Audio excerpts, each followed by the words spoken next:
పాల్గొమని చెప్పిన తర్వాత వారు ఈ శాసనసభ సమావేశాలు చాలా అడ్డగోలుగా పరస్పరం డబ్బా కొట్టుకునే విధంగాను కూటమిలో ఒకరినొకరు పొగుడుకునే కార్యక్రమాలు తప్ప రెండేది లేదు. శాసనసభకు ప్రతిపక్షం వస్తే మేము సరిగ్గా సమాధానాలు చెప్పలేము, చర్చలో పాల్గొలేము అనేటువంటి భయంతో ప్రధాన ప్రతిపక్షం రాకోకుండా, ప్రధాన ప్రతిపక్ష హోదా ఇవ్వకపోతే రాకోకుండా పోతారనేటువంటి ఉద్దేశంతో వ్యవహరించినటువంటి సందర్భాలు ఉన్నాయి. ఈ సందర్భం వలన టోటల్గా శాసనసభ సమావేశాలంటేనే ఆంధ్ర రాష్ట్రంలో లేదా దేశంలో అసలు చర్చ ఏం జరుగుతుంది, అడిగిన ప్రశ్నలకు ఏం సమాధానం చెప్తారు, ఏ వాస్తవాలు బయటకు వస్తాయి అనేటువంటి ఉద్దేశంతో ఉత్కంఠతో రాష్ట్రంలో ఉన్నటువంటి ప్రజానీకం టీవీలో లైవ్లు చూస్తారు. అసలు ఒక లైవ్ని చూసినటువంటి సందర్భమే ఈ శాసనసభకు లేకపోవటం చాలా దురదృష్టకరం. దానికి ప్రధానమైనటువంటి కారణం ప్రతిపక్షం లేకపోవటం, ప్రతిపక్షాన్ని గుర్తించకపోవటం అని ఈ సందర్భంగా నేను చెప్పదలుచుకున్నాను. ఒకటే ఒంటెద్దు పోకర్లాగా పోతూ వచ్చారు.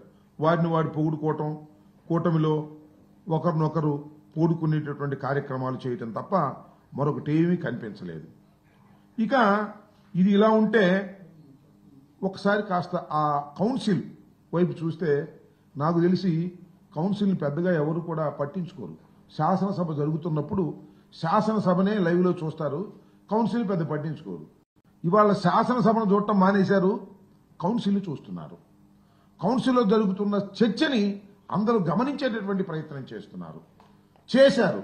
దీనికి ప్రధానమైన కారణం ఏమిటంటే కౌన్సిల్లో ప్రధాన ప్రతిపక్షం బ్రహ్మాండంగా యాక్ట్ చేసింది.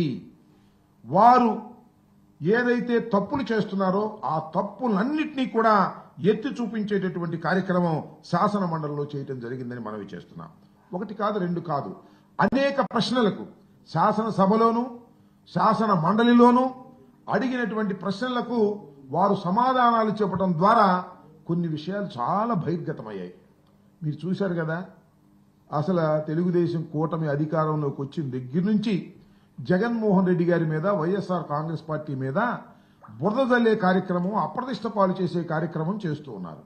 చాలా చిత్రం ఏంటంటే అప్పుల విషయంలో మాత్రం చాలా బ్రహ్మాండంగా ఈ శాసనసభ సమావేశాల్లో దొరికిపోయారు. చంద్రబాబు నాయుడు గారు అధికారంలోకి రాగానే ఏమన్నాడంటే జూలై 10వ తారీఖున ముఖ్యమంత్రి గారు ఒక రివ్యూ చేశాడు. రివ్యూ చేసినప్పుడు 14 లక్షల కోట్ల అప్పులు ఉన్నాయి ఈ రాష్ట్రంలో అని లీకులు ఇచ్చాడు. వారికి ఉన్నటువంటి ఎల్లో మీడియా, ఆంధ్రజ్యోతి, ఈనాడు 14 లక్షల కోట్ల రూపాయలు అప్పులు చేశాడు జగన్మోహన్ రెడ్డి గారు. ఈ రాష్ట్రాన్ని సర్వనాశనం చేశాడు, అప్పులు చేసేశాడు, ఇక మేమేం చేయడానికి వీల్లేనటువంటి పరిస్థితి చేశాడని ముందు ఆ రకమైన ప్రచారం చేశారు. మళ్ళా ఇదే వాస్తవాల్లోకి వచ్చినప్పుడు చంద్రబాబు నాయుడు గారే మళ్ళా ఏం చెప్తాడంటే ఒకానొక సందర్భంలో జూలై 22న గవర్నర్ ప్రసంగం జరిగింది ఈ శాసనసభ సమావేశాలకు ముందు. దానిలో గవర్నర్ చేత 10 లక్షల కోట్లు అని చెప్పించారు. అంటే 14 లక్షల కోట్లని ముందు ప్రచారం చేశారు ఈనాడు, ఆంధ్రజ్యోతిలో. మళ్ళా శాసనసభలో ఉభయ సభల్లోనూ గవర్నర్ ప్రసంగించేటప్పుడు మాత్రం దాన్ని 10 లక్షలకు కుదించేటటువంటి కార్యక్రమం చేశారు. మళ్ళీ ఇది అయిపోయింది 4 రోజులకే, మళ్ళీ ఎక్కువ కూడా లేదు. 22న గవర్నర్ ప్రసంగం అయిపోయింది. మళ్ళీ 4 రోజుల తర్వాత 26వ తారీఖున 12,93,261 కోట్లు అని చెప్పేసి మళ్ళా ముఖ్యమంత్రి గారు మళ్ళా చెప్తాడు. ఇలా అప్పుల విషయంలో కుప్పిగంతులు వేసేటటువంటి కార్యక్రమం. మళ్ళా చివరికి మా సభ్యులు అడిగిన ప్రశ్నలకు సమాధానం చెప్పేటటువంటి కార్యక్రమంలో ప్రభుత్వం చేసిన అప్పు 4,91,734 కోట్లని, ప్రభుత్వ గ్యారంటీ అప్పులు 1,54,797 అని, మొత్తం కలిపి 6,46,000 కోట్ల రూపాయలు అప్పని మళ్ళా రిటర్న్ గా ఇస్తారు. ఏమిటి నాకు అర్థం కాల.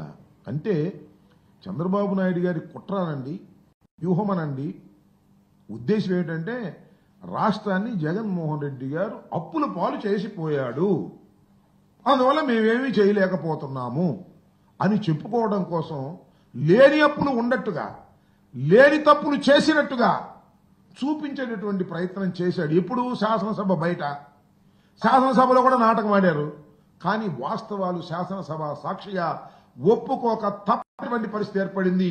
ఇలాంటి దుర్మార్గమైనటువంటి తెలివితేటలు చంద్రబాబు నాయుడు గారు ఉపయోగించేటటువంటి కార్యక్రమం చేసినటువంటి వైనాన్ని ఈ శాసనసభ సమావేశాల్లో, శాసన మండలి సమావేశాల్లో చాలా క్లియర్గా అర్థమైపోయిందని ఈ సందర్భంగా నేను చెప్పదలుచుకున్నా.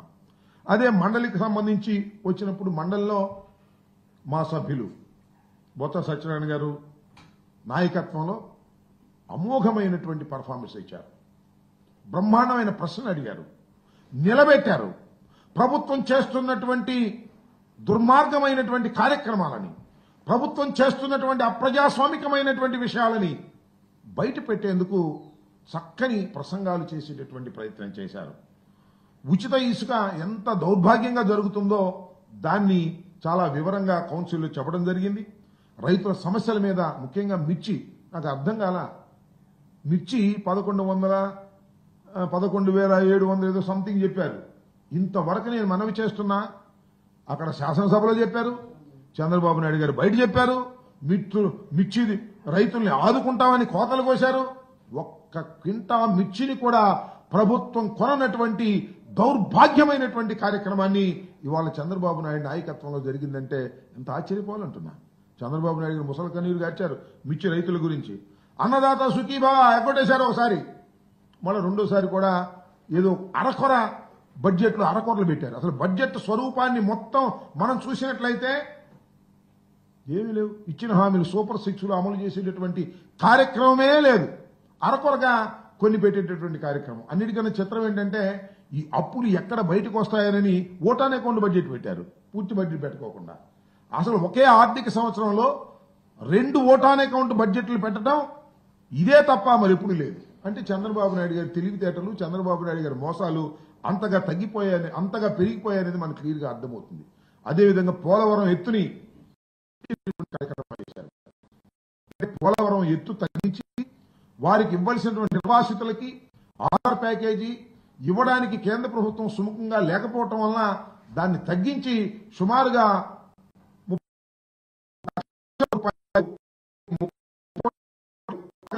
కార్యక్రమం పరిస్థితి ఇవాళ చంద్రబాబు నాయుడు గారి ప్రభుత్వం కేంద్రంతో దాన్ని కూడా బహిర్గతం చేశారు శాసన మండలిలోని మనవి చేస్తున్నారు. ఎత్తును తగ్గించి ఇవాళ చంద్రబాబు నాయుడు గారు చాలా రకరకాలైన మాటలు మాట్లాడుతూ ఉన్నారు. ఇది చాలా దుర్మార్గమైంది, పోలవరానికి తీవ్రమైనటువంటి నష్టం చేసేటటువంటి కార్యక్రమం చేస్తున్నారు. అలాగే లక్షలాది పింఛన్లు తొలగించేటటువంటి బడ్జెట్లో మొత్తం టోటల్గా అంతా అర్థమైపోతుంది, దేనికి ఎంత కేటాయించారో అర్థమైపోతుంది. అవన్నీ చూస్తే అనేకమైన కొట్టేశారు. కొన్ని స్కీములు అరకొరగా పెట్టి కంటి తుడుపు చర్యగా చేసేటటువంటి కార్యక్రమం చేశారు.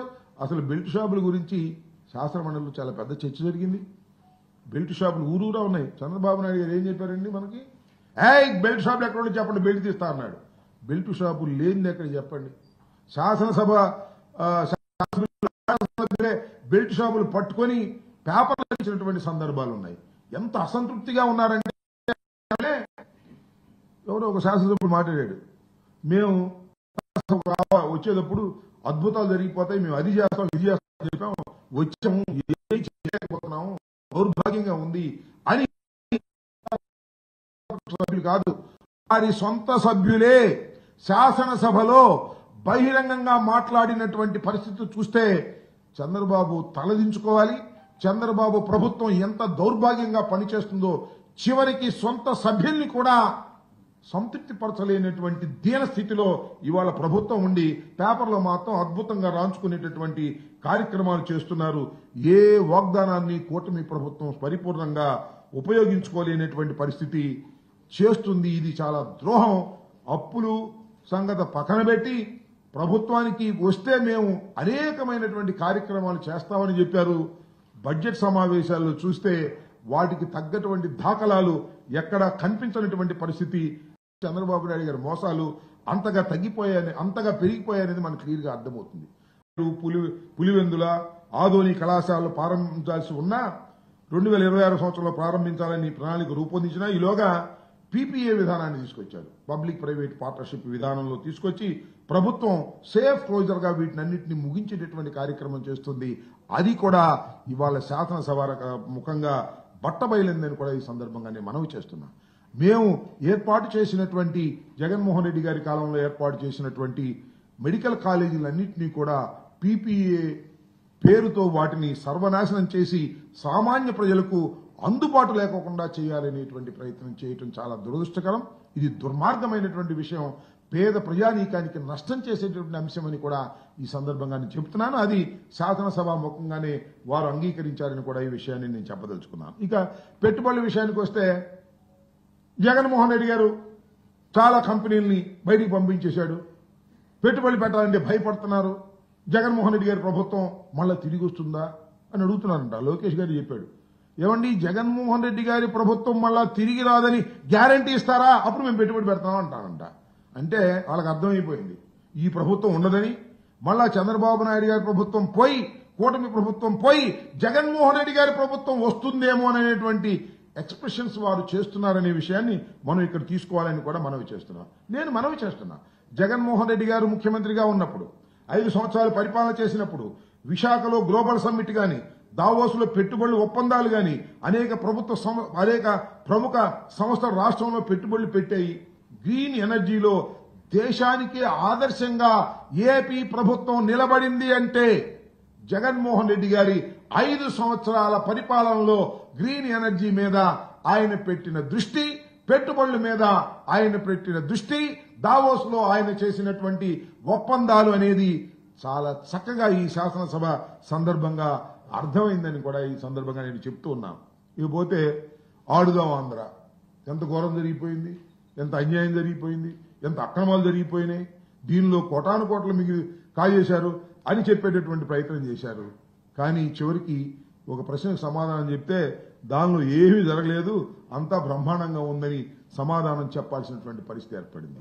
అంతేకాదు సాక్షి కోటాను కోట్ల రూపాయలు ఖర్చు పెట్టారు, కోటాను కోట్ల రూపాయలు ఇచ్చేశారు, అప్పనంగా దోచిపెట్టారు అని రాస్తారు ఈనాడులోను, ఆంధ్రజ్యోతిలోను, వాళ్ళకున్న పత్రికల్లోను. శాసనసభ ముఖంగా మరి దానికి సంబంధించినటువంటి మంత్రి గారు చెప్పాడు, ఏమీ జరగలేదు, అంతా బ్రహ్మాండంగా జరిగిపోయింది అనేటువంటి పద్ధతుల్లో. పేపర్లో మాత్రం ఏదేదో రాసేటటువంటి కార్యక్రమాలు చేస్తున్నారు. అంతేకాదు సికీ ఒప్పందం మీకు తెలుసు ఎంత గందరగోళం చేశారండి. చంద్రబాబు నాయుడు గారు, ఆయనకున్నటువంటి పత్రికలు, కూటమికి సంబంధించినటువంటి మనుషులు సికీ ఒప్పందం చాలా ఘోరమైంది, అన్యాయమైంది, కోట్ల రూపాయలు కాజేశారు, ఆదాయం దగ్గర అది చేశారు ఇది చేశారు అని పుంఖాలుగా స్టోరీలు రాశారు. ₹2.49 సికీ ఒప్పందాన్ని చేసుకుని దాంట్లో ట్రాన్స్మిషన్ ఛార్జెస్ కూడా లేకపోవటం వల్ల ఇది చాలా అద్భుతమైనటువంటిది అని అనేక సందర్భాల్లో చెప్పారు. మరి మార్చి 13 తారీఖున పోయిన శాసనసభకు సంబంధించి డైరెక్ట్ గా అంగీకరించారు, సెకీ ఒప్పందం మేము దాన్ని రద్దు చేయలేము, దాన్ని కొనసాగిస్తాము, బాగా ఉంది అని చెప్పే కార్యక్రమం. అంటే టోటల్ గా నేను చెప్పదలుచుకున్నటువంటి అంశం ఏంటంటే, ముందేమో జగన్మోహన్ రెడ్డి గారి ప్రభుత్వం దిగిపోయి కూటమి ప్రభుత్వం వచ్చిన తర్వాత వారు ఇష్టానుసారంగా ప్రచారం చేస్తారు. శాసనసభ ముఖంగానేమో వాస్తవాలన్నీ కూడా వెల్లడించక తప్పని పరిస్థితుల్లో కొన్ని వాస్తవాలను వెల్లడిస్తున్నారు. చివరికి శాసనసభ ముఖంగా కూడా ముందేమో 14 లక్షల కోట్లు అన్నారు, తర్వాత 6 లక్షల చిల్లర కోట్లని ఒప్పుకోక తప్పనటువంటి పరిస్థితి. ఈ విధంగా శాసనసభ జరిగినటువంటి తీరులో వైఎస్ఆర్ కాంగ్రెస్ పార్టీ శాసనసభకు రాకపోయినా ఖచ్చితంగా కొన్ని సమస్యలకి పరిష్కారం ఇచ్చే విధంగా శాసన మండలిలో కృషి చేసి అద్భుతమైన ఫలితాలు ఇచ్చిందని మేము ఈ సందర్భంగా మనవి చేస్తూ, టోటల్ గా ఈ బడ్జెట్ సమావేశాలు చప్పగా ఉన్నాయి, ప్రజలకు ఉపయోగపడే విధంగా లేవు, సరైనటువంటి చర్చ జరగలేదు. ప్రధాన ప్రతిపక్షం రాకోకుండా ఉంటే బాగుంటుందని చాలా సంతోషపడుతున్నారు. మరి ముఖ్యంగా స్పీకర్ గారు, అదేవిధంగా డిప్యూటీ స్పీకర్ గారు చాలా హాయిగా ప్రతిపక్షం లేకపోతే బాగుంటుందనేటువంటి పద్ధతుల్లో ఇద్దరు యాక్ట్ చేయడం కోసమే వాళ్ళిద్దరిని పెట్టారు మన చంద్రబాబు నాయుడు గారు, కూటమి ప్రభుత్వం అని నేను అభిప్రాయపడుతూ ఉన్నాను. ఇది వాస్తవమైనటువంటి విషయం. ఇదంతా కూడా ఉత్తగా చప్పగా ఊరినే డబ్బులు ఖర్చు తప్ప, శాసనసభ నిర్వహణగా డబ్బులు ఖర్చులు తప్ప సరైనటువంటి విధానంలో శాసనసభ జరగలేదనేది ఈ సందర్భంగా నేను చెప్పదలుచుకున్నాను. రైతులు తిట్టుకుంటున్నారు సార్, పంట గిట్టుబాటు డ్రామాలు వేస్తున్నారు, నాటకాలు వేస్తున్నారు. రైతులు డ్రామాలు వేస్తున్నారు, నాటకాలు వేస్తున్నారు, లేకపోతే క్రీడలు ఆడుతున్నారు, పక్కన అట్టబెట్టండి. రైతులు తిట్టుకోవడం నేను చెప్తా, రైతులు తిట్టుకోవడం కాదు, రైతులు చాలా బాగా పొగుడుతున్నారు ఈ ప్రభుత్వాన్ని.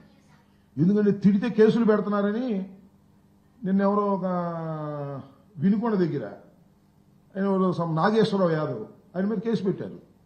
ఆయన ఏం చెప్పాడు తెలుసు, ఇలాగే మైక్ ఎవరో మీ బొట్టులు వచ్చి మైక్ పెడితే బ్రహ్మాండంగా ఉందండి ప్రభుత్వం, అద్భుతంగా ఉంది సార్. అమ్మఒడి పడిపోవడం ఏంటండి, మాకు 5 రూపాయలు ఉంటే 5 పడిపోయింది అన్నాడు. ఎప్పుడు పడింది, అందరూ పడలేదు అంటున్నారు. మాకు పడిపోయింది సార్. మరి ఫ్రీ బస్సు మాకు రోజు ఫ్రీ బస్సు వెళ్ళిపోతుందండి, రోజు వెళ్ళిపోతుంది ఫ్రీ బస్సులో. మా మిరపకాయలు కోసేవాళ్ళు కూడా ఫ్రీ బస్సులో వెళ్ళిపోతున్నారండి, వెళ్ళిపోయి మళ్ళీ ఫ్రీ బస్సు తీసుకొస్తున్నారండి. ఏమైనా మిరపకాయలు ఇద్దరు బాగుంది, బ్రహ్మాండంగా ఉందండి, 42,000 అమ్మానండి నేను కింటా అని మనం చెప్పాడు. అంటే విమర్శిస్తుంటే కేసులు పెడుతున్నారని గ్యాస్ కొట్టడం మొదలెట్టారు. అద్భుతమైన ప్రభుత్వం ఇది, అమోఘమైన ప్రభుత్వం ఇది. చంద్రబాబు నాయుడు గారు ఇంకా 40 సంవత్సరాలు ముఖ్యమంత్రిగా ఉంటారు. ఏమైనా 40 సంవత్సరాలు ముఖ్యమంత్రిగా ఉండేదంటే ఆయనకు ఇప్పటికే 75 లేదండి. చంద్రబాబు నాయుడు గారు చాలా ఎక్కువ కాలం బతుకుతారండి. మొన్న చెప్పారు కదా మన దగ్గుబాటి వెంకటేశ్వరరావు గారు ఏదో కొత్తగా మెడిసిన్స్ వస్తున్నాయని, దానివల్ల ఆయన జీవితాంతం ముఖ్యమంత్రిగా ఉంటాడనేటువంటి ఒక ఎకిలిగా మాట్లాడేటటువంటి పరిస్థితికి ఈ ప్రభుత్వం దిగజారిపోయింది. ఏ కార్యక్రమాన్ని కూడా ఈ ప్రభుత్వం చేయటంలో విఫలమైపోయిందనే విషయాన్ని ఈ సందర్భంగా నేను చెప్పదలుచుకున్నాను. రైతులు గాని, విద్యార్థులు గాని, పామరులు గాని తిట్టని వాడంటూ లేదు. తిట్టడంలో కొత్త పద్ధతుల్లో తిట్టేటటువంటి కార్యక్రమం చేస్తున్నారనే విషయాన్ని గమనించండి. తిట్టిన ప్రతివాడిని తీసుకెళ్లడం, బొక్కలేయటం, బెదిరించడం ఇలా చేస్తున్నారు. వినుకొండలో ఇదే సంఘటన జరిగింది. ఈ సంఘటనకి వ్యతిరేకంగా వైఎస్ఆర్ కాంగ్రెస్ పార్టీ న్యాయవాదులు వెళ్లారు, ఆయన విదిలించుకు తీసుకొచ్చారని కూడా ఈ సందర్భంగా నేను చెప్పదలుచుకున్నాను. దొంగచాటుకి వెళ్ళి సంతకాలు పెట్టాల్సిన అవసరం ఏముంది, నాకు అర్థం కాలేదు. ఆయనే అన్నాడు, ఎవరు స్పీకర్ గారు, ఆయన పేరేంటి, చింతకాయల అయ్యన్న పాత్రుడు గారు, ప్రతిపక్షం దొంగ సంతకాలు పెడుతుందని. మరి ప్రతిపక్షం అది మన ప్రతిపక్షం అన్నాడు ఎందుకు, వైఎస్ఆర్ కాంగ్రెస్ పార్టీ అనాలిగా, ప్రతిపక్షం అన్నాడు. ప్రతిపక్షం అది ఈమను ఏదో మాట్లాడుతుంటే ఆయనకి అదిగా స్వామి, అసలు ఆ చింతకాయల అయ్యన్న పాత్రుడైనా ఆయన స్పీకరే కానీ నోటికి అదుపు ఉందా, ఏం మాట్లాడతారో తెలుసా నీకు, ఇంతకుముందు ఏం మాట్లాడాడు చూశారా? అలా బ్రహ్మాండంగా మాట్లాడాడు కాబట్టి చంద్రబాబు నాయుడు గారు ఆయన కూర్చోబెడితే జగన్మోహన్ రెడ్డి గారిని రోజు తిట్టొచ్చు అనేటువంటి ఉద్దేశంతో, అయ్యా మాకు తిడుదురు, మమ్మల్ని పిలవండి, మేము వస్తాము, మాకు ప్రత్యేక ప్రధాన ప్రతిపక్ష హోదా ఇవ్వండి అంటే, ప్రధాన ప్రతిపక్ష హోదా ఇవ్వడంట ఆయన. ఇవ్వకుండా మీరు రండి మేము తిడతాం అనేటువంటి కార్యక్రమం చేస్తున్నారు. మీరు చూశారుగా, అచ్చెన్నాయుడు గారు అన్నారు, నేను ఇక్కడే ఉండాలి, ఇలాగే మీరు అక్కడే కూర్చోవాలి, ఆయన రావాలి. ఇదే శాసనసభలో ఆయన పక్కన త్రిపుల్ గారు అక్కడ కూర్చోవాలంట, ఈయన ఇక్కడ ఉండాలంట. ఇద్దరు పర్సనాలిటీస్ పెద్దవి కదా, ఆయన రావాలంటే కుమ్ముతారా వస్తే, పిచ్చి మాటలు మాట్లాడేటువంటి కార్యక్రమాలు చేస్తున్నారు. శాసనసభని ఎందుకు ఆనందం అంటున్నా, మంచి నాటకాలు వేశారు, నేను చూశాను. ఆయన ఎవరైనా వినుకుండా ఆయన మంజలు ఆయనే ఎమ్మెల్యేల బాధల గురించి చెప్తుంటే నాకు కూడా నిజమే అనిపించింది. త్రిపుల్ గారు వేశాడయ్యా ఎన్టీ రామారావు వేషం, ఆ గదపించుకుని అద్భుతంగా ఉంది, డైలాగులు సంతోషం.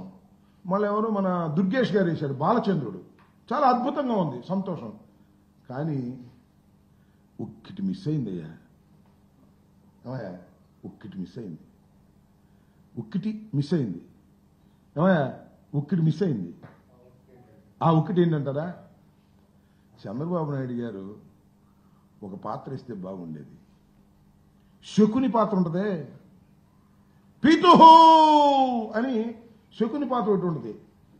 అసలు మీరు ఊహించండి, మన త్రిపుల్ గారు దుర్యోధనుడి పాత్రకి ఎంత చక్కగా ఫిట్ అయ్యాడో, బాలచంద్రుడికి దుర్గేష్ ఎంత బ్రహ్మాండంగా ఫిట్ అయ్యాడో, శకుని పాత్ర వేస్తే మాత్రం చంద్రబాబు నాయుడు గారు బ్రహ్మాండంగా ఫిట్ అయిపోయాడు. అసలు అనుమానమే లేదు. నేను కోపంతో చెప్పటంలా, శకుని పాత్ర అంత గొప్పగా ఉంటుంది భారతంలో కదా, అద్భుతంగా ఉంటుంది. అలాంటి శకుని పాత్ర ఒక్క చంద్రబాబు నాయుడు గారు వేసి ఉన్నట్టయితే అబ్బో ఇవాళ సందడిగా ఉండేది అనుకో, మమ్మల్ని తిట్టినందుకు ప్రతిఫలంగా ఉండేది. సందు దొరికినప్పుడల్లా మమ్మల్ని తిట్టేటటువంటి కార్యక్రమం చేసేవాడు శకుని గాక ఏమవుతాడు చెప్పండి స్వామి, అది నా అభిప్రాయం. ఓకే,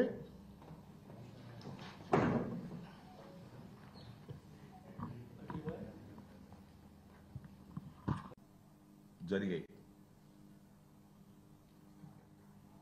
శాసనసభలో ప్రతిపక్షం లేని సమావేశాలు, చాలా చప్పగా జరిగినటువంటి సమావేశాలు.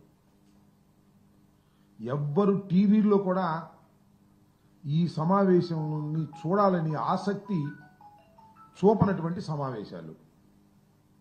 వైఎస్ఆర్ కాంగ్రెస్ పార్టీ శాసనసభ్యులు ప్రధాన ప్రతిపక్షం హోదాని ఇవ్వనందుకు వెళ్ళమని చెప్పిన తర్వాత, పాల్గొమని చెప్పిన తర్వాత వారు ఈ శాసనసభ సమావేశాలు చాలా అడ్డగోలుగా, పరస్పరం డబ్బా కొట్టుకునే విధంగాను, కూటమిలో ఒకరినొకరు పొగుడుకునే కార్యక్రమాలు తప్ప రెండేది లేదు.